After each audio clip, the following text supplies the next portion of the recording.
হযরত ইউসুফ আলাইহিস সালাম কিন্তু দায়িত্বটা সে নিয়েছিলেন। অনেক মানুষ বলে হুজুররা আবার এই লাইনে আসার দরকার কি? আরে ভাই, এই লাইনে যদি এই মানুষগুলো না আসে দেশ দুর্নীতিমুক্ত হবে না। হযরত ইউসুফ বলেছিলেন ক্বালা জাআলনি আলা খাসাইনিল আরদি ইন্নী হাফিজুন আলীম। তিনি বলেছিলেন, বাদশাহ আমাকে আপনি খাদ্য মন্ত্রণালয়ের দায়িত্বটা দেন, কোষাগারের, আমি এটা সংরক্ষণ করতে পারবো।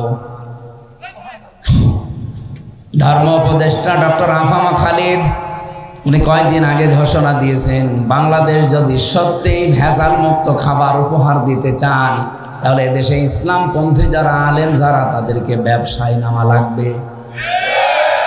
এদের যদি সত্যি রাজনৈতিকভাবে আপনি দেউলিয়া করে না দিতে চান, যদি সমৃদ্ধ করতে চান, অবশ্যই আলেমদেরকে এ রাস্তায় আসা লাগবে। আর আমরা যারা আসি এই নিয়তে আসি, আমাদের আখের গোছানোর চিন্তা না। যদি চিন্তা থাকতো, ওসি সাহেবের গ্রামের বাড়ি মোড়লগঞ্জ, ওখানে যিনি এমপি ছিলেন মুফতি আব্দুস সাত্তার, আমি আসার সময় স্যারের সাথে কথা বলছিলাম, এখনো পর্যন্ত তার বাড়ি মাটির বাড়ি, সে একজন এমপি। গত পরশুদিন আমি ছিলাম পাবনা, শহীদ আল্লামা মতিউর রহমান নিজামী রহমতুল্লাহ আলাইহি, ওনার বাড়ি দেখলাম, এখনো পর্যন্ত মাটির বাড়ির উপরে টিন দেওয়া, অথচ দুইটা মন্ত্রণালয়ের লোকটা চালিয়েছে। আপনি আল্লাহর অলি খুঁজে পান না? না, আল্লাহর অলি খোঁজার জন্য বরিশালে যাওয়া লাগে। এই যে পাশের জেলা যশোর, মুহাদ্দিস আবু সাঈদ এমপি ছিলেন না? দেখেছেন তার বাড়ির অবস্থা। সাতক্ষীরার এমপি মাওলানা রিয়াসাত আলী, আমি নিজে গিয়েছিলাম তার বাড়িতে, কি অবস্থা, একটা ফকিরের বাড়ি, ওনার চাইতে ভালো। অথচ 15.5 বছর যারা চালিয়েছে, একজন এমপির নাম শুনলাম উনি মন্ত্রী হয়েছিলেন, ভূমি মন্ত্রী, ওনার বাড়ি 620টা। আপনার আর কয়টা লাগবে বলেন তো? আমার তো মনে হচ্ছিল যদি এই 6.5 মাস ওরা থাকতো, আমার এখনো 100টা বাড়ি ওরা বানিয়ে ফেলতো। বানালে কি হবে, 620টা বাড়ি থাকতে পারে না। কয়েকদিন আগে মালয়েশিয়া গিয়েছিলাম, ওখানে ওরা বানিয়েছে সাহেব পাড়া, কানাডায় তো বেগম পাড়া, এখানে বানিয়েছে সাহেব পাড়া, কিন্তু থাকতে পারে না, সব হোটেলে থাকে। যে হোটেলে উঠি দেখি 2 শয়তান নিচে বসে বসে চা খাচ্ছে। কি গো হুজুর, আমরা আগেই পালিয়েছি। কেন সাহেব পাড়ায় থাকবেন না? ওখানে থেকে মায়ের খাবো, দেশের জনগণ এখানেও আছে, পিটিয়ে ভর্তা বানাবে। তো কি করলেন, 600 বাড়িটা একটা বাড়িতেও থাকতে পারেন না, ঢাকার বাড়িতেও থাকতে পারেন না, চট্টগ্রামের বাড়িতেও থাকতে পারলেন না, এমনকি গ্রামের বাড়ি বাঁশখালী, সেখানেও থাকতে পারলেন না। থাকবেন কোথায়? বাইরে এসে বানানো বাড়িতেও থাকতে পারে না, থাকে হোটেলে। কয়েকদিন আগে আপনারা দেখেছেন, এই ফেব্রুয়ারি মাসের 5 তারিখে একটা আযাব নাজিল হয়েছিল, আযাবুল বুলডোজার। কি আযাব? 32 নাম্বার 33 নাম্বার বানিয়ে ফেলেছে। এই জন্য আমরা চাই বাবু ওখান থেকে যেন উস্কানি না দেন। উস্কানি দেবেন, এত 32 33 হয়েছে, বাকি যেটা আছে গ্রামে ওইটাও 34 হয়ে যাবে।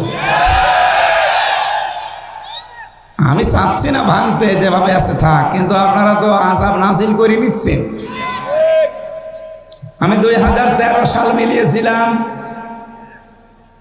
সাতক্ষীরা, চাঁপাইনবাবগঞ্জ আর চট্টগ্রাম, এই 3টা জেলাতে বুলডোজার দিয়ে কত মানুষের বাড়ি ঘর আপনি মাটির সাথে মিশিয়ে দিয়েছেন। আল্লাহ এমনি 32 নাম্বারে ভাবে বুলডোজার দিয়ে ভেঙে দিয়েছে, এমনি নাই। কে ভেঙেছে?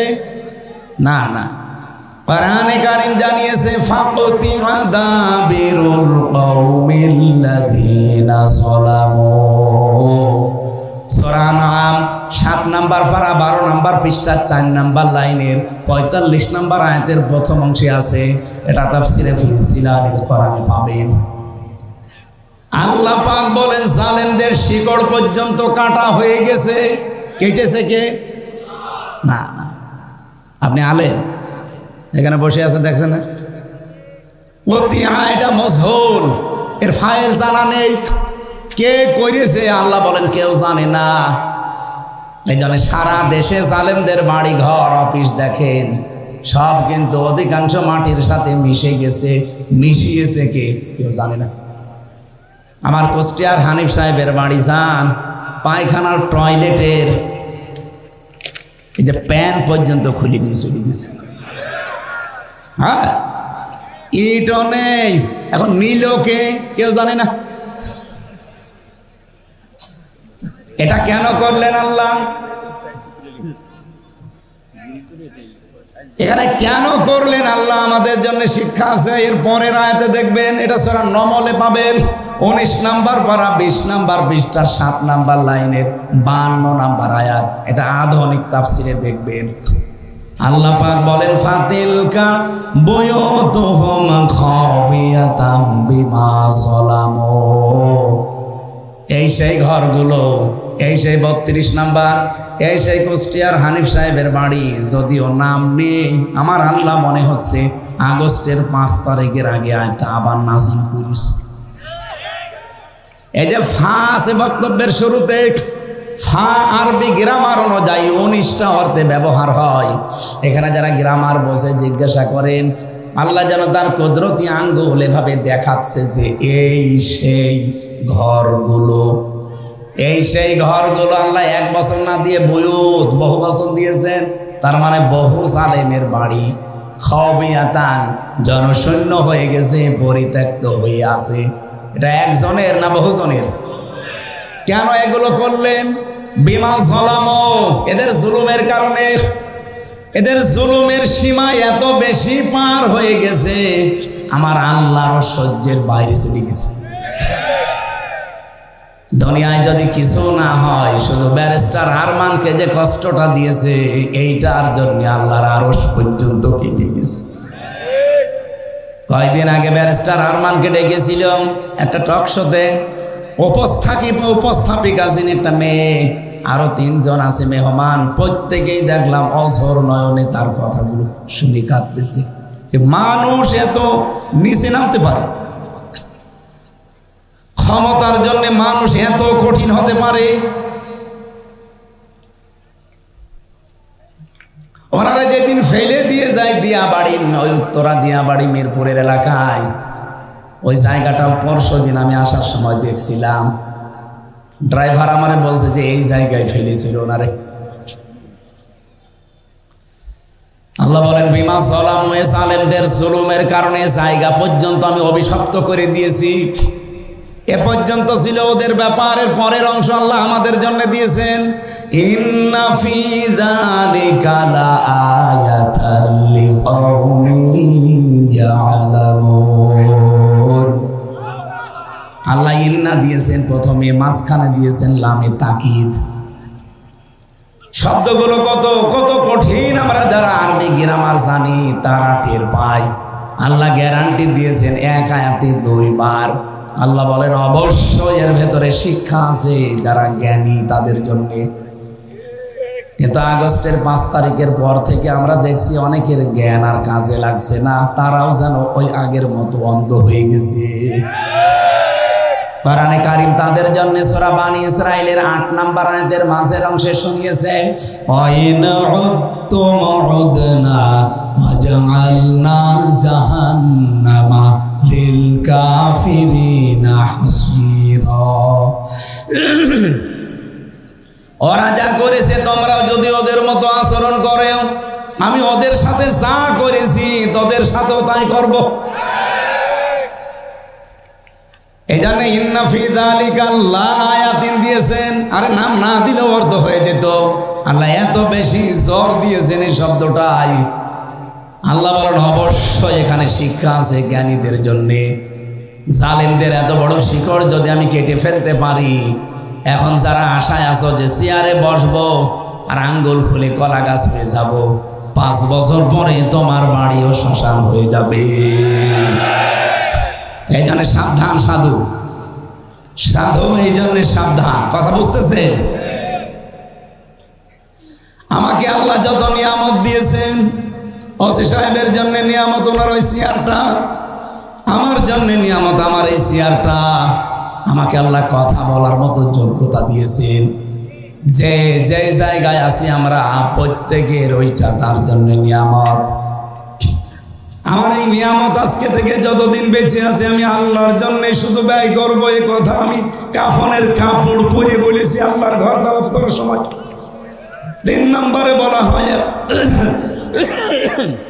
অল মুলকা লাকা, হে আল্লাহ আমি কিন্তু কাবা ঘর তাওয়াফ করছি, প্রদক্ষিণ করছি, আমি কিন্তু সব ছেড়ে দিয়ে তোমার পেছনে চলে এসেছি। কাবা ঘর প্রদক্ষিণ করা মানে, কাবার ঘোরা মানে কি? আমি দুনিয়ার সব ছেড়ে আমি আল্লাহর পেছনে ঘুরতেছি। এই ঘর যেহেতু আল্লাহর, আমি ঘুরছি কার পেছনে? আরো জোরে বলেন।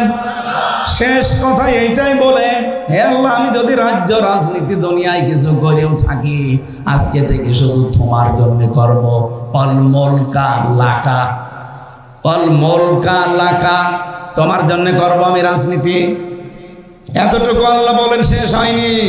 বিদায় তাওয়াফ করার সময় যে অধ্যাপক সাহেব যারা হাজির, শেষ কথা আল্লাহকে এটা শোনানো লাগে, আল্লাহ লা শারীকা লাকা লাব্বাইক, আমি চলে যাচ্ছি আল্লাহ, আমার নামটা তুমি লিখে রেখো, আমি কিন্তু মুশরিক না।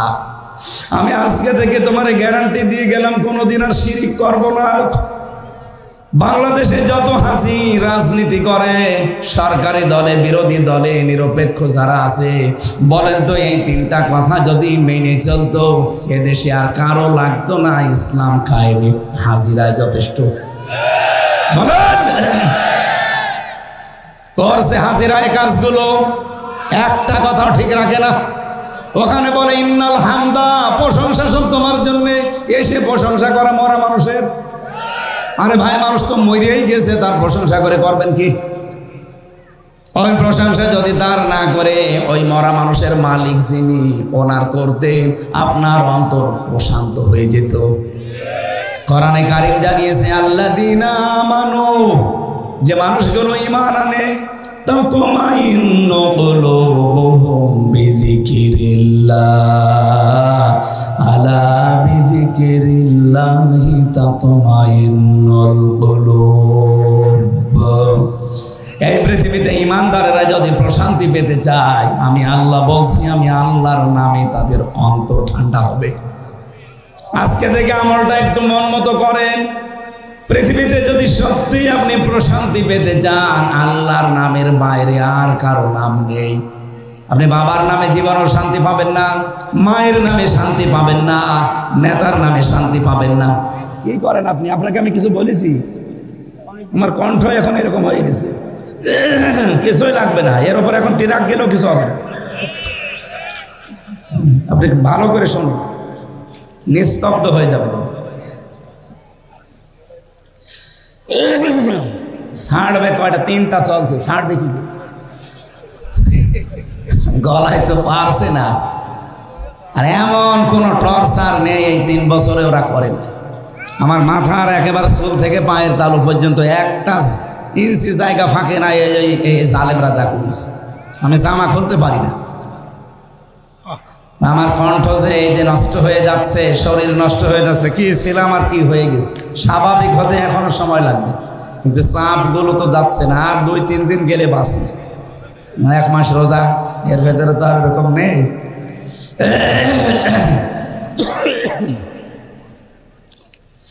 ঝিনাইদহবাসী আমরা যদি সত্যি আয়াত থেকে কিছু নিতে পারতাম, বাংলাদেশে বহু বেদাত বন্ধ হয়ে যেত, বহু শিরিক বন্ধ হয়ে যেত। কত মানুষ আল্লাহর নামের পরিবর্তে ডাকে শালি বাবা, কেল্লা বাবা, ফতে বাবা, ন্যাংটা বাবা, খাজা বাবা, ডাকে না? বলেন বলেন। এখানে অনেক আলেম আছে। পৃথিবীতে 3টা অপরাধের শাস্তি আল্লাহ ডবল ঘোষণা দিয়েছেন। পৃথিবীর অন্য কোনো অপরাধের শাস্তি ডবল হবে না, কিন্তু এই 3টা অপরাধ যারা জড়িত থাকবে তাদের শাস্তি হবে ডবল। 1 নম্বরে ওয়াল্লাযীনা লা ইয়াদউনা মা'আল্লাহি ইলাহান আখার, যারা আল্লাহ বাদে অন্য কাউকে ডাকে, আল্লাহকে ডাকে না তা না, ডাকে।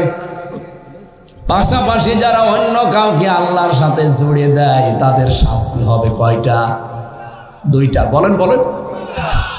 আল্লাহ আমাদেরকে হেফাজত করুন আজকে থেকে আল্লাহ বাদে দুনিয়ায় আর কারো নামে জিকির, কারো নামে ডাকাডাকি। বলেন বলেন। আমাদের খুলনা বিভাগ তো অন্তত এখনো আছে ভালো, এগুলো বেশি চলে চট্টগ্রাম আর সিলেটে। কি জিকির আল্লাহর নামে করে, উল্টা পাল্টা সব বানানো। আর আল্লাহর ওলি যত সব এলাকায় ঘরে ঘরে ওরা ওলি, মহিলারাও নাকি পীর, পীর মা। এই জন্য আমি আজকের সভাপতি আলহাজ সিরাজুল ইসলাম, ওনাকে দিয়ে যে কথাগুলো বললাম, সারা পৃথিবীর হাজিদেরকে আল্লাহ যেন এটা মেনে চলার তৌফিক দেন, বলেন আমিন। মাহফিলের প্রধান অতিথি প্রাক্তন বিভাগীয় প্রধান ইংরেজি বিভাগ, জীবননগর ডিগ্রি কলেজ চুয়াডাঙ্গা, অধ্যাপক মতিউর রহমান, আপনাদের এলাকার সন্তান। আতাল্লাহু আমরাহু ওয়া বারাকাল্লাহু ফি হায়াতি, বলেন আমিন। আলোচনা রেখেছেন এখানে মাওলানা হাবিবুর রহমান, প্রভাষক আব্দুর রউফ ডিগ্রি কলেজ ডাকবাংলা ঝিনাইদহ। আলোচনা রাখলেন আপনাদের এখানে সাবেক উপজেলা চেয়ারম্যান কোটসাদপুর ঝিনাইদহ, বিশিষ্ট ইসলামিক চিন্তাবিদ মাওলানা তাজুল ইসলাম, শ্রদ্ধাভাজন বড় ভাই দামাত বারকাতুহুল আলিয়া, বলেন আমিন। আলোচনা রেখেছেন অধ্যাপক আব্দুর রাজ্জাক, সাবেক চেয়ারম্যান আলমগীর ইউনিয়ন পরিষদ, মাওলানা শরীফুর রহমান খান, সাবেক চেয়ারম্যান, সম্মানিত সঞ্চালক মাওলানা আমিরুল ইসলাম, খতিব তালসার জামে মসজিদ। আয়োজনে যারা আছেন, বিশেষ করে ওয়াদা ফাউন্ডেশনের জন্য দোয়া করছি। সার্বিক তত্ত্বাবধানে আছেন আলহাজ মিজানুর রহমান।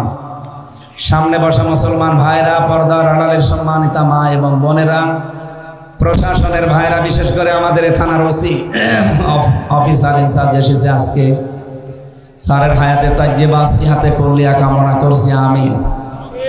বাংলাদেশের প্রশাসনের উপরে এখনো পর্যন্ত মানুষের খারাপ ধারণা যায়নি, এটা আস্তে আস্তে কাটা দরকার। 15.5 বছর ওনারা লাঠিয়াল বাহিনী হিসাবে ব্যবহার হয়েছিল অনেকেই, এই তাদের কারণে পুরা বিভাগটা এখন কালার হয়ে আছে জাতির কাছে। ওনাদের যে ডিউটি, আমি তো নিজে দেখেছি, 8 ঘন্টা 10 ঘন্টা না, 24 ঘন্টা 24 ঘন্টায় ডিউটি। নবীজি জানিয়েছেন 2টা চোখ আল্লাহ জাহান্নামে দেবে না, একটা যারা রাতের বেলা আল্লাহর ভয়ে কান্নাকাটি করে, 2 নম্বরে যারা জনগণকে পাহারা দেওয়ার জন্য রাত জেগে থাকে।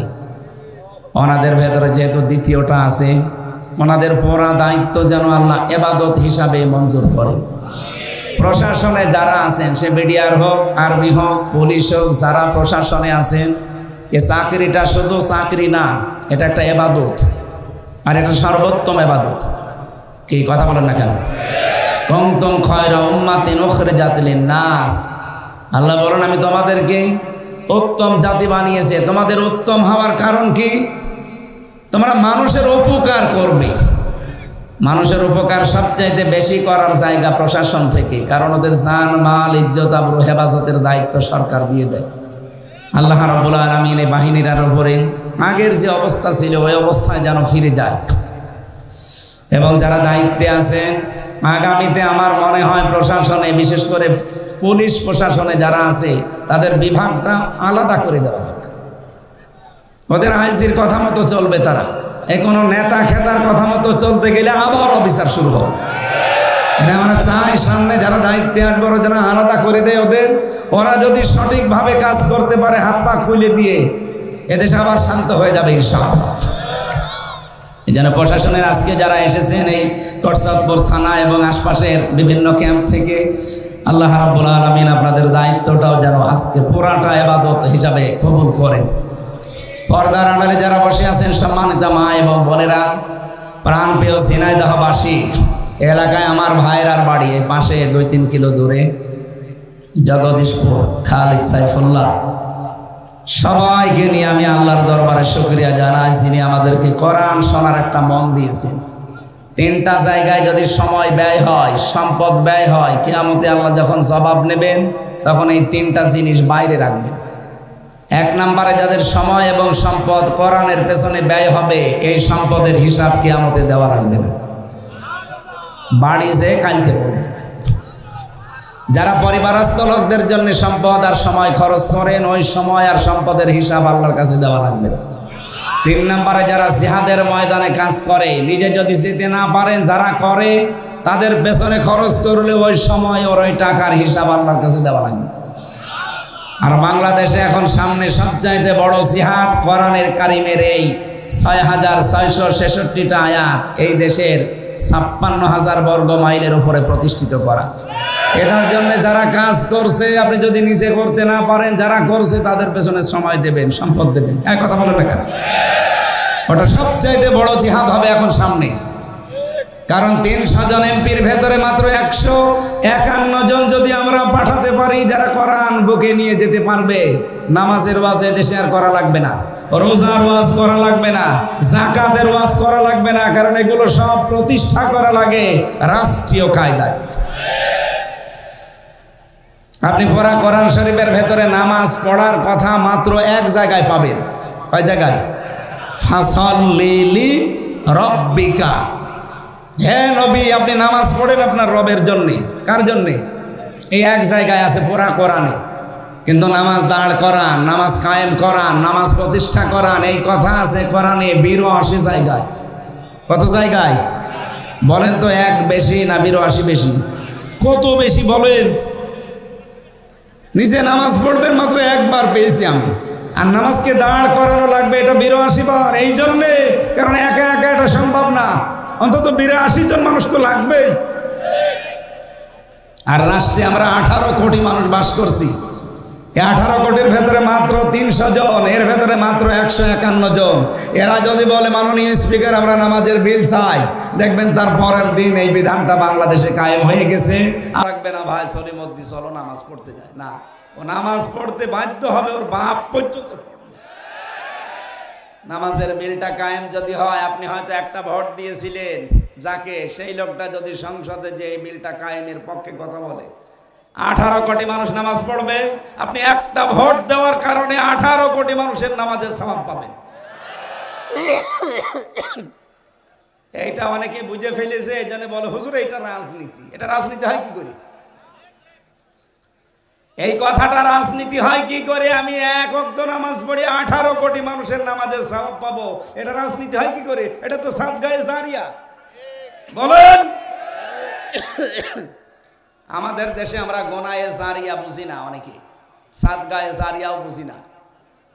আমি একটা সিনেমা তৈরি করলাম, এর ভেতরে অশ্লীল দৃশ্য যা থাকবে, যত মানুষ দুনিয়ায় দেখবে, এরপরে আবার কপি হবে, আবার দেখবে, এরপরে আবার কপি হবে, আবার দেখবে। এটা যদি কিয়ামত পর্যন্ত চলতে থাকে, আপনি কিয়ামত পর্যন্ত কবরে গোনায়ে জারিয়া পেতেই থাকবে। এগুলো সব ফ্ল্যাক্সি লোড হয়ে আর বিকাশ হয়ে যাবে। এখন যদি বলেন হুজুর আমার বিকাশ নাম্বার খোলা নেই, এমনি খুলে যাবে। ও পাসপোর্ট সাইজের ছবিও লাগবে না, ও ভোটার আইডি কার্ডও লাগবে না, এমনি বিকাশ খুলে যাবে, আর খালি বসে বসে পাবে। ওই সিনেমায় যত কিছু হয়েছে, যত মানুষের চরিত্র ধ্বংস হয়েছে, মানুষের পরিবার নষ্ট হয়েছে, আপনি কবরে বসে বসে কিয়ামত পর্যন্ত এই গোনায়ে জারিয়া পেতেই থাকবেন। এটাকে আমি বানালাম? বলেন বলেন। সূরা নিসা 5 নাম্বার পারার 10 নাম্বার পৃষ্ঠা 11 নাম্বার লাইনের, এটা 85 নাম্বার আছে, আয়াতে আছে মাইয়াশফা শাফাআতান হাসানাতান ইয়াকুল্লাহু নাসীবুম মিনহা ওয়া মাইয়াশফা শাফাআতান সাজ্জিয়াতান ইয়াকুল্লাহু কিফলুম মিনহা ওয়া কানাল্লাহু আলা কুল্লি শাইইন মুকিতা। বলেন আল্লাহু আকবার। আরো অ্যাক্টিভ ভাবে শুনবেন, আর শিক্ষাগুলো এখান থেকে জীবনে বাস্তবায়নের সিদ্ধান্ত নেবেন। আল্লাহ পাক বলেন, কোনো মানুষ যদি একটা ভালো কাজ করে, ওই ভালো কাজে কেউ যদি সহযোগিতা করে, ও লোকটা ভালো কাজ করে যা পাবে, আপনি শুধু নাড়াচাড়া দিয়ে সেই সওয়াব পাবেন। সিস্টেম অপর পৃষ্ঠায় দেখুন, কোনো মানুষ যদি অন্যায় কোনো কাজ করে, এই অন্যায় কাজ করে লোকটা যে অপরাধী, আপনি শুধু সাহায্য করে একই অপরাধী। বলেন, এইটা রাজনীতি মনে করে আপনি চলে যান কোন কারণে? আমরা তো চাই এদেশে কোরআনে কারিমের বিধানটা কায়েম করতে, এটা আপনার কাছে রাজনীতি মনে হয়ে যায়। আর আপনি যেটা করছেন ওটা তো পুরাই দুর্নীতি। এটা পুরা দুর্নীতি না? আগামী থেকে এই দুর্নীতি দেশে আর হবে না। আন্তর্জাতিক যে বিভিন্ন বিষয়গুলো এখন ষড়যন্ত্র চলছে, আশা করছি আল্লাহর দিকে তাকে এগুলো মিটে যাবে। কি? হ্যাঁ, ওরা চায় না দুনিয়ায় কেউ যে দেশে ইসলাম কায়েম হোক, কিন্তু আল্লাহ যদি চায় সবগুলো কিন্তু পানির মতো হয়ে যাবে ইনশাআল্লাহ। আগস্টের 5 তারিখের পর থেকে আজকে ফেব্রুয়ারির 25 তারিখ পর্যন্ত 27টা ষড়যন্ত্র করেছে আমাদের এই প্রতিবেশীরা। একটাও হালে পানি নেয়নি, সব নস্যাৎ হয়ে গেছে। গত 3 দিন আগে যেটা করেছে এটা রাখাল রাহাকে দিয়ে আমার নবীকে গালি দিয়েছে। ওরা মনে করেছিল এই দেশের মানুষ উত্তেজিত হয়ে ওকে মেরে ফেলবে, আর এইটা আমরা বিশ্বের মিডিয়ায় দেখাবো যে বাংলাদেশে জঙ্গি ভরে গেছে, এদেশের মানুষ পাগল ভালো হয়ে গেছে। আমরা প্রতিবাদ যতটুকু জানানোর জানিয়েছি ইমানের দাবির কারণে। আর আমরা এটাও চাই যারা দায়িত্বে আছেন, আপনি 2 জন নবীর নাম নিয়ে আসেন, ডক্টর মোহাম্মদ ইউনুস, একটা মোহাম্মদ আর একটা কি, কয় নবীর নাম? 2 নবীর নাম নিয়ে বসে আছেন। আমাদের নবীকে যদি সত্যি কেউ গালি দেয়, অসম্মান করে, শুধু আমার নবী না, যে নবীকে যদি কেউ ছোট করে আমরা চাই তার মরণ, মৃত্যুদণ্ড দেওয়া লাগবে। কথা বলেন না কেন? এটার পক্ষে আমরা আছি না? লিল্লাহে তাকবীর। দেখেন তো হাত তোলেনি কে? ঠিক আছে, আলহামদুলিল্লাহ। আরে ভাই, এটা তো ভিডিও হচ্ছে, এখানে ফেরেশতারাও করছে। কিয়ামতে যদি কিছু আপনার ভালো না লাগে আল্লাহ, অন্তত আল্লাহ যেন এটা দেখায় যে আমি নবীর সম্মানের পক্ষে ছিলাম। হযরতে ওমর এটা বলছে আমি শিক্ষার জন্য, এদিকে তাকান, তার ছেলেটাকে মাদ্রাসায় দিয়ে আসলেন। খলিফাতুল মুসলিমিন, তিনি দেশের প্রেসিডেন্ট। ওই জামানায় যিনি প্রধান বিচারপতি ছিলেন তার সন্তানও একই মাদ্রাসায় দিয়েছেন। হযরতে আলীর সন্তান হোসাইন, এরকম টেবিলের ওপরে ক্লাস, খালি বই কলম ফেলে দেয় আর বলে তুলে দাও। 1 বার 2 বার 3 বার তুলে দিলেন।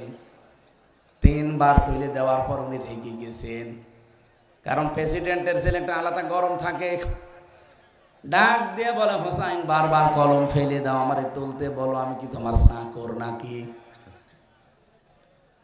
ইমাম হোসাইন বলেই ফেলেছেন যে আপনি আমার চাকর না, আপনি চাকরের বাচ্চা, চাকর। গেছে রে গিয়ে যে কি বললেন, আমার বাবাকেও গালি দিলেন। আপনার বাবাকে জিজ্ঞাসা করেন গিয়ে। বাড়িতে গিয়ে বলছে, আব্বা আমি আর মাদ্রাসায় যাব না, আমারে ছোট করেনি, বন্ধুদের সামনে তোমারেও গালি দিয়ে ছোট করেছে, আমরা নাকি খাদেমের বাচ্চা, চাকরের বাচ্চা। হযরতে ওমর কিন্তু বিচক্ষণ মানুষ, কথা শোনার পরেই বুঝে ফেলেছেন। ডাক দিয়ে বলে, বিচার করব কিন্তু জমার দিন। খুতবা দিচ্ছিলেন তিনি যেহেতু খতিব, হঠাৎ আলোচনা বন্ধ করে দিলেন। ডাক দিয়ে বলেন, হোসাইন আসো এখানে? বলে হ্যাঁ, এদিকে আসো। তুমি আমার ছেলেকে ভরা মজলিসে ক্লাসে গালি দিয়েছো চাকরের বাচ্চা, চাকর বলে, গোলামের বাচ্চা, গোলাম বলে। হ্যাঁ দিয়েছি। কেন দিলে? ইমাম হোসাইন ডাক দিয়ে বলে, খলিফা বুকে হাত দিয়ে বলেন তো, আপনি কি আমার নানার খাদেম ছিলেন না? হযরত ওমরের কথা বন্ধ হয়ে গেছে। উনি বলে, আমি তো এভাবে কোনোদিন চিন্তা করি নাই।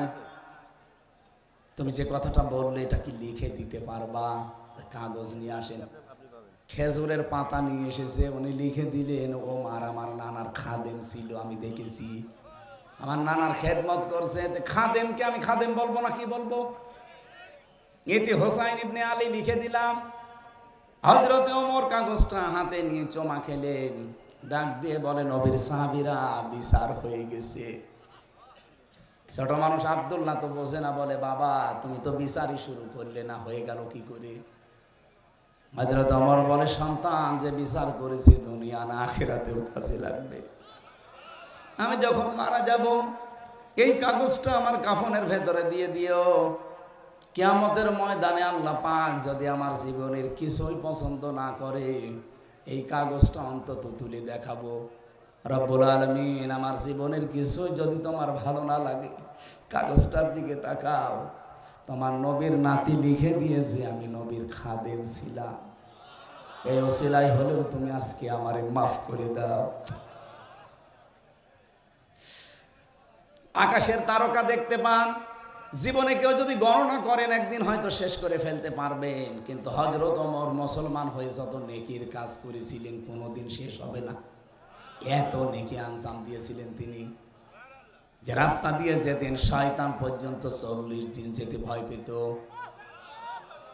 এত মর্যাদা যেই মানুষটার, হযরত ওমরের একক সিদ্ধান্তের উপরে কোরআনের 13টা আয়াত আমার আল্লাহ তার মন মতো করে নাজিল করেছেন, অন্য কারো নামে এত আয়াত নাজিল হয়নি।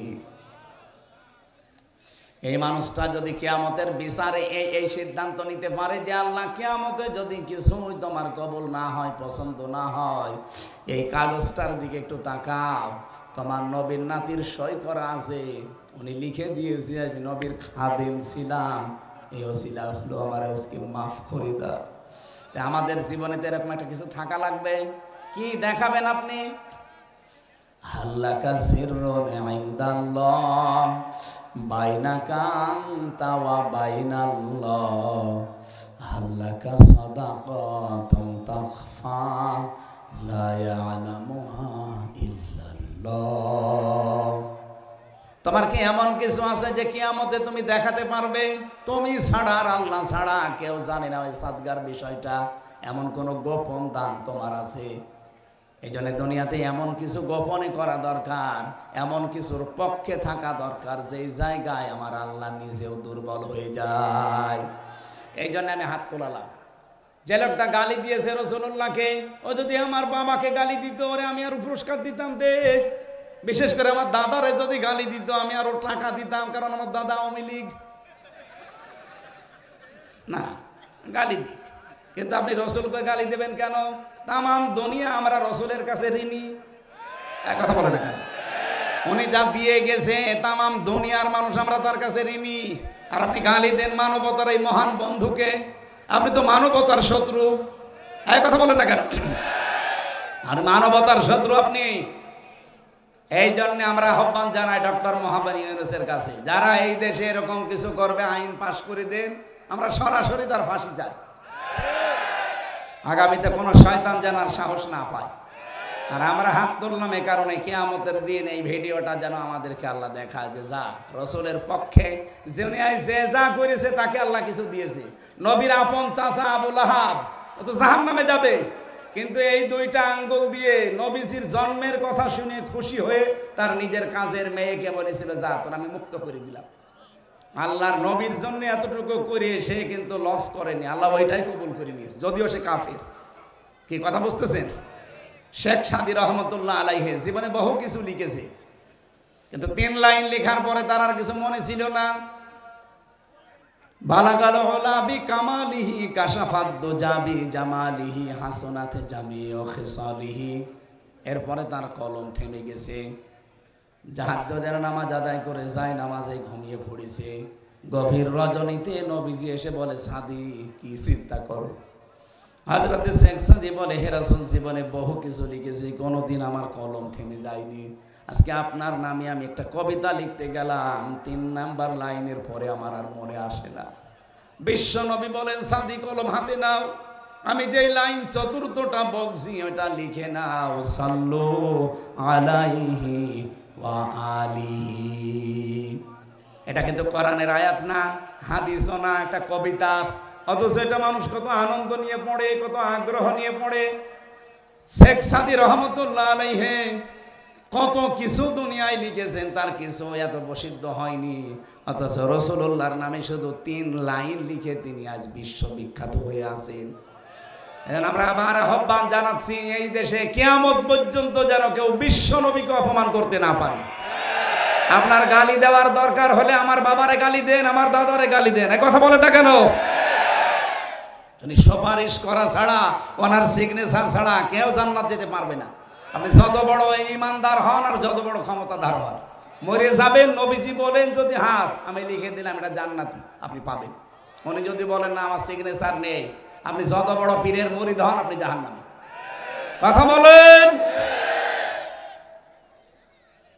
আশা করছি আমি ইঙ্গিত দিলে আপনি বুঝে ফেলেছেন।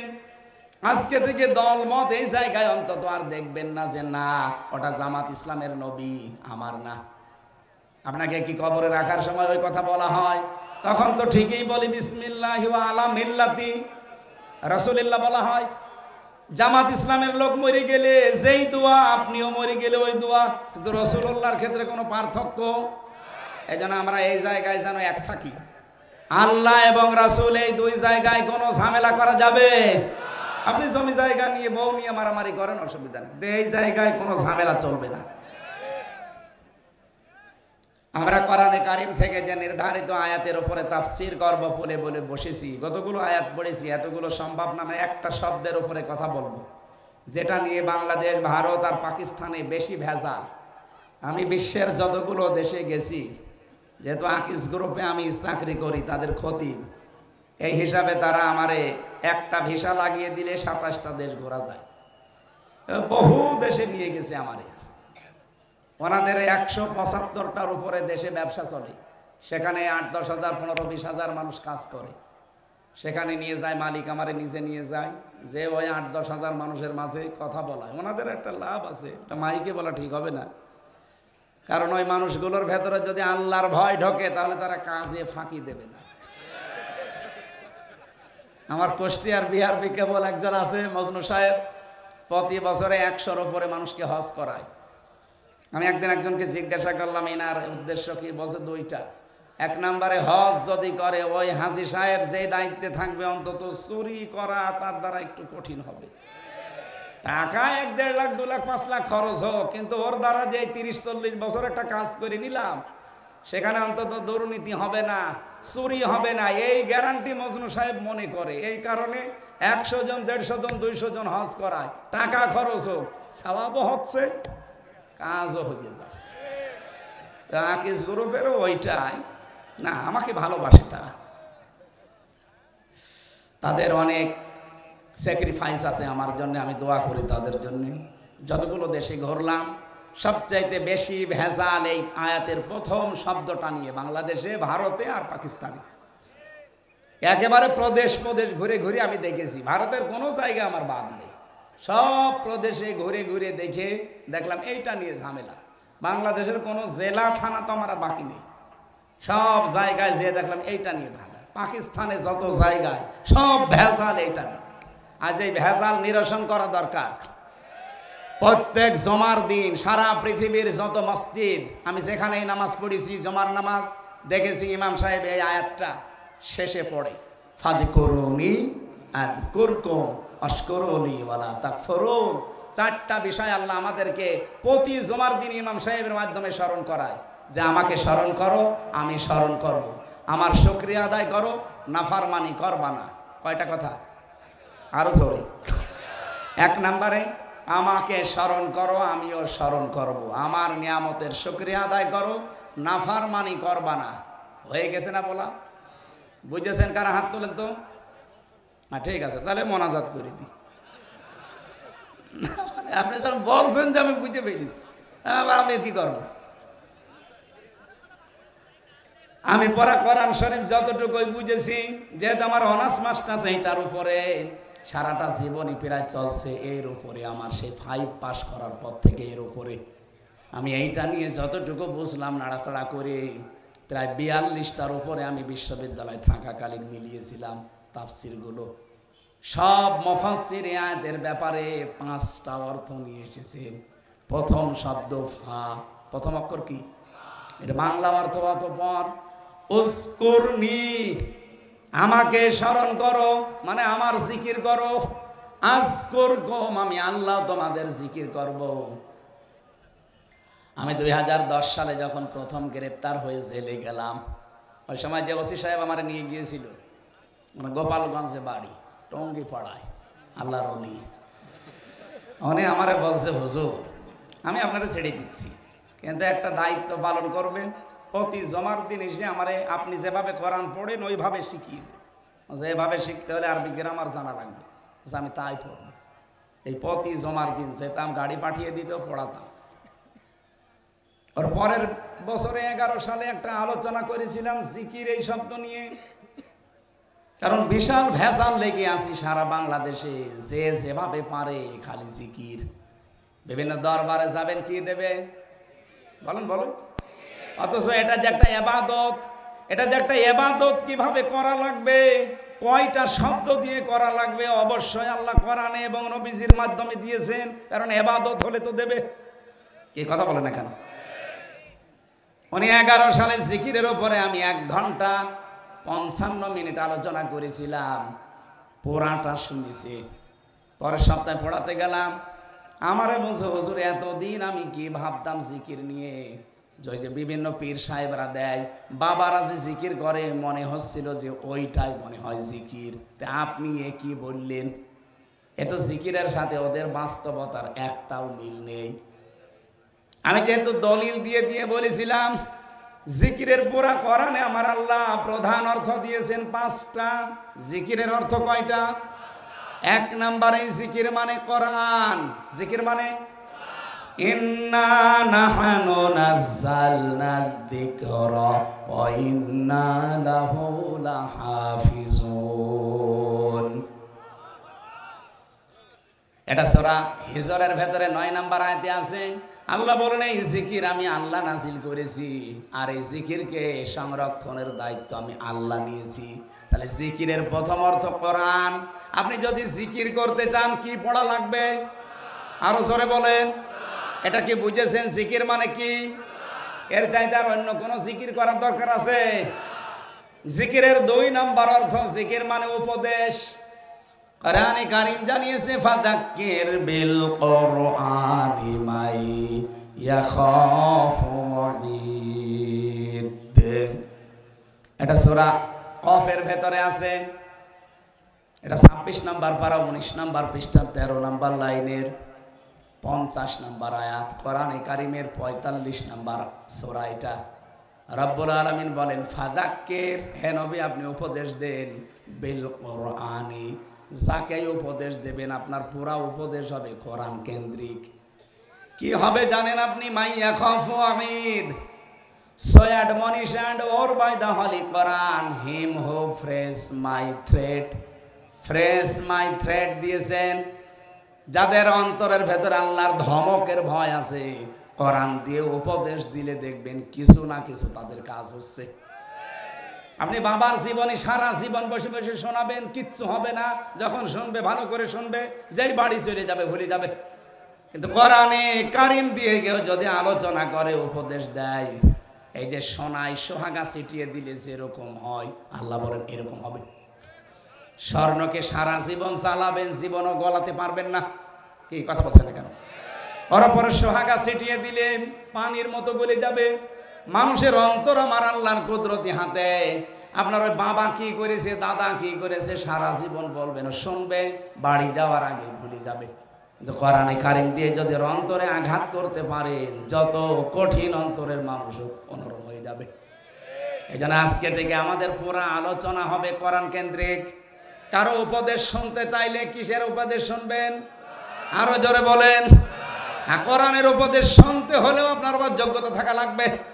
কারণ বাংলাদেশে বহু জায়গায় আয়াত পড়ছে কোরআনের, কিন্তু চলে যাচ্ছে ব্যাখ্যা করতে গিয়ে নিজের মন মতো। এই যে আমার তাহেরি ভাই যেটা করে বলেন তো, তাফসির মাহফিলে, ওয়াজ মাহফিলে আজিমুস শান বিশাল কিছু লিখে উনি আয়াতও পড়ে। কয়েকদিন আগে আমি ব্রাহ্মণবাড়িয়া ছিলাম পাশে, ওনার থেকে মনে হয় খুব বেশি হলো 8 কিলোমিটার দূরে। উনি আলোচনা করছে কুল হু আল্লাহু আহাদ, হে নবী আপনি বলেন আল্লাহ এক। ঠিক আছে না? ঠিক আছে না? মানে এ পর্যন্ত ঠিক আছে না? হে নবী আপনি বলেন আল্লাহ, বলেন আরো জোরে বলেন। এ পর্যন্ত শুনলাম। এরপরেই দেখি এবার চলে গেছে উল্টো লাইনে, বলে এই নবী কোন নবী? এটা ফাতেমার বাবা। ফাতেমা কোন ফাতেমা? হোসাইনের মা। হোসাইন কোন হোসাইন? এতক্ষণ যিনি কথা বলছিলেন না, ইমাম হোসাইন। আপনারা চেনেন ইমাম হোসাইনকে, ওনাকে কারবালায় শহীদ করা হয়েছিল। আপনাদেরকে আমি এখন হোসাইনের জীবনী শোনাবো মাত্র 2 ঘন্টা। আয়াত পড়েছে কি আর তাফসির হচ্ছে কি। এই জন্য আপনাকে কোরআন শুনতে হলেও আপনার কিছু যোগ্যতা থাকা লাগবে, না তো মনে করবেন সবাই তো কোরআনের কথাই বলছে, অথচ আয়াত পড়লো কি আর যাচ্ছে কোথায়। এক কথা বলেন না কেন? এরকম ওয়াজ বাংলাদেশে নেই। এই জন্য আলোচনা হবে পুরাটা কি কেন্দ্রিক। যে আয়াত দেব, আয়াতের যত তথ্য উপাত্ত যত কিছু আছে টাই নক্ষত্র বের করে আপনাকে বোঝানো লাগবে। ঝিনাইদহ আলেমদের শহর, যারা বাংলাদেশের বিভিন্ন জায়গা থেকে জেলায় আসবেন, বলবেন কোরআন শরীফ হাতে নেন, এক একটা শব্দের 8টা 10টা 15 20টা অর্থ বের করেন, তাফসিরের নাম বলে বলে আমাদেরকে শোনান। ওই বাবার কিচ্ছা কাহিনী শোনার জন্য আমরা রাজ্যে বসে নেই। হ্যাঁ বলতে পারবেন না? তাহলে কোনো ভণ্ড এ জেলা আসতে পারবে না। জিকিরের প্রথম অর্থ কোরআন, দ্বিতীয় অর্থ উপদেশ, 3 নম্বরে জিকিরের অর্থ হচ্ছে সালাত বা নামাজ। জমার দিন আল্লাহ একটা ডাকও দিয়েছেন, ইযা নুদিয়া লিস-সালাতি মিন ইয়াউমিল জুমআতি ফাসআউ ইলা যিকিরিল্লাহ। রব্বুল আলামিন এটা সূরা জুমার ভেতরে দিয়েছেন, যখন নামাজের আযান দেওয়া হয় সব কাজ কাম বাদ দিয়ে আল্লাহর জিকিরে দৌড়াও। এখানে জিকির মানে নামাজ। জিকির মানে, আরো জোরে বলেন। জিকিরের 4 নম্বর অর্থ জিকির মানে আল্লাহর আইন। এটা সূরা তাহার 124 নম্বর আয়াতে পাবেন, আমান আ'রাদা আন যিকরি ফাইন্না লাহু মাঈশাতান দনকা ওয়া নাহশুরুহু ইয়াওমাল কিয়ামাতি আ'মা। যে ব্যক্তি আল্লাহর আইন থেকে, আল্লাহর বিধান থেকে মুখ ফিরিয়ে নেয়, এখানে জিকির মানে আল্লাহর আইন। আল্লাহ বলেন তার জীবন আমি সংকীর্ণ করে দেই, ওর আয় উন্নতিতে কোনো বরকত থাকে না। চর্ম চোখে দেখতে মনে হবে আমার সম্পদের পাহাড় তৈরি হচ্ছে, আসবে একদিক থেকে চলে যাবে 5 দিক থেকে। এখানে আল্লাহর আইন বাদ দিয়ে, আল্লাহর বিধান বাদ দিয়ে সম্পদ আদি কামাই করতেছেন না, ওটা আপনি ধরে রাখতে পারবেন না। কত মানুষ এখানে আছে বোনের জমি, ভাইয়ের জমি, চাচার জমি, ফুফুর জমি ফাঁকি দিয়ে জাল দলিল করে নিজের নামে লিখে নেয়। আর ওই মামলা যখন এনাদের কাছে যায় তখন ওনারা হায় হতাশ করে, হচ্ছে কি। তখন উনি যেটা অপরাধী তারা ধরে ছেলে নিয়ে গেলে গালি দেয় ওনারে, ওসি ভালো না, ওসি তো ভালো না, তা আপনি ভালো, আপনি যে বাবার সম্পত্তি আপনার যে ভাইকে না দিয়ে জাল দলিল করে লিখে নিলেন। কত হাজি আছে হজে যাওয়ার আগে নিজের জমি জায়গাগুলো সব ছেলের নামে দিয়ে দেয়, আর মেয়েকে বলে মা তোর জন্য দোয়া করে দিলাম। এটা টাটকা নির্ভেজাল শয়তান। ওর হজ কবুল হওয়া দূরের কথা, সিদ্ধার বিমানবন্দরও আসবে না। তুই দোয়া তো করবি ওর নামে, ওকে ফাঁকি দিবি কেন? আগে ওর জমি ফেরত দে। এক কথা বলেন না কেন? আপনি কি ফাঁকি দিয়েছেন? না, অনেক হাসি এরকম করে তো। আমার সাথে 16 সালে যারা ছিল অধিকাংশগুলো ছেলের নামে সব লিখে দেয়, আর বলছে মার জন্য আমি আসার সময় মেয়ের জন্য দোয়া করার কথা বলেছি, এই জন্য দোয়া করছি। আপনার জীবনেও দোয়া কবুল হবে না, আগে ওর শরিক ফেরত দেন।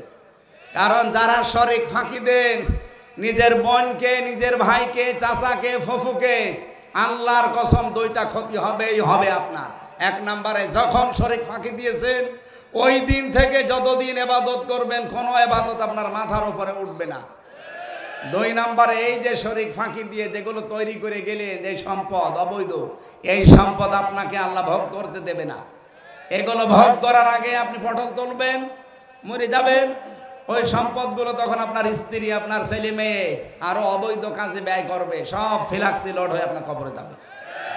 এইরকম পাগলামি কেউ করবেন? এখানে যারা শরীর ফাঁকি দিয়েছেন হাত তোলেন তো। এই এলাকায় এত শান্ত, ওসি থাকা দরকার কি? বাড়ি চলে যাক, এলাকা তো একেবারে শান্ত হয়ে আছে আলহামদুলিল্লাহ। বর্তমানে জমি দিলেও ভিটে জমি দিতে চায় না, ভিটে জমির দাম বেশি না। এখানে আর একটা মাসলা, হ্যাঁ স্যার যখন বলেছে এই মাসলাটা, এই যে যারা বনকে, বিশেষ করে বনকে ভিটার জমি দিতে চান না, বলেন মাঠের তা দিয়ে শেষ না, আপনি জায়েজ হবে না। কোরআন বলছে আপনার এক ছেলে যা পাবে দুই মেয়ে তাই পাবে। আপনি মাঠেরটা হোক, দোকানেরটা হোক, আর ভিটারটা হোক, যেখানে হোক সব। এমনকি সাহাবায়ে কেরাম গ্লাস পর্যন্ত, খাবার খাওয়ার গ্লাস পর্যন্ত ভাগ করে দিয়ে দিতেন।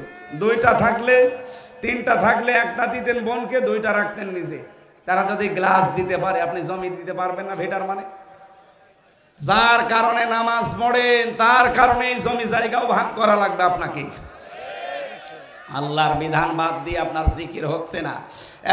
এদিকে তাকান। 5 নম্বরে জিকিরের অর্থ হচ্ছে স্মরণ করা। আজকের আয়াতে যে শব্দে আছে ফাজকুরুনি, আমাকে স্মরণ করো। বলেন তো জিকিরের যে 5টা অর্থ কোরআন দিয়ে বললাম, একটাও কি হো হো আছে? কোথায় পেয়েছেন ওগুলো? আলী বাবা, শাহ আলী বাবা, কেল্লা বাবা। সুতরাং আজকে থেকে এই ভণ্ডামি জিকির আর বাংলাদেশে, বিশেষ করে আমাদের খুলনা বিভাগে চলবে না। কথা বলেন না কেন? আমার বিভাগে যদি ঠিক করতে না পারি, আমি চট্টগ্রামে গেলে বলবে আপনার ঠিক করেন আগে। যেন আমি সারা বাংলাদেশের ঘর সেই বেড়াবো আর আমার ঘরেরই খেয়াল নেই, সমস্যা হবে। আপনার আগে ঠিক হন। আশা করছি এই ভণ্ডামিগুলো বাংলাদেশ থেকে বের হবে। জিকিরের অর্থ এবার হাদিস দিয়ে পেয়েছি আমি 99টা। কয়টা? আপনারা মনে হয় বিরক্ত হয়ে যাচ্ছেন। এখান থেকে আরেকটা অনুষ্ঠান আছে, ওই যে ঝিনাইদহ ডাক বাংলা কলেজ ময়দানে, ওখানে 9টায়। এখন তো বাসে 8টা 40, আর 20 মিনিট আছে আমার মনে হয়। এখন এই আয়াত শেষ করতে গেলে এখন 1-1.5 ঘন্টা লাগবে। এই মাহফিলটা তো জোর করে আপনারা নিয়েছেন, খালি ওই ভাইরা ভাই দোহাই দিয়ে। আগামীতে একটা করে নেবেন মাহফিল, আর আমার শরীরও পারছে না। ওখানে যেও যদি এখন 1 ঘন্টা 10 মিনিট হয়ে গেল, ওখানে যে যদি 1 ঘন্টা বলা লাগে। দিনের বেলা একটা ছিল, আমি আর পারছি না ভাই, আমি মাপ চেয়ে শেষ করে দিচ্ছি, ক্ষমা করে দিয়ে। আল্লাহুম্মা আমিন। খ্যাতনামা ইসলামিক স্কলারদের বক্তব্য শুনতে আমাদের সঙ্গেই থাকুন। নিয়মিত আপডেট পেতে সাবস্ক্রাইব করে বেল বাটনে প্রেস করুন। Rosary 24. Enjoy the Holy Quran.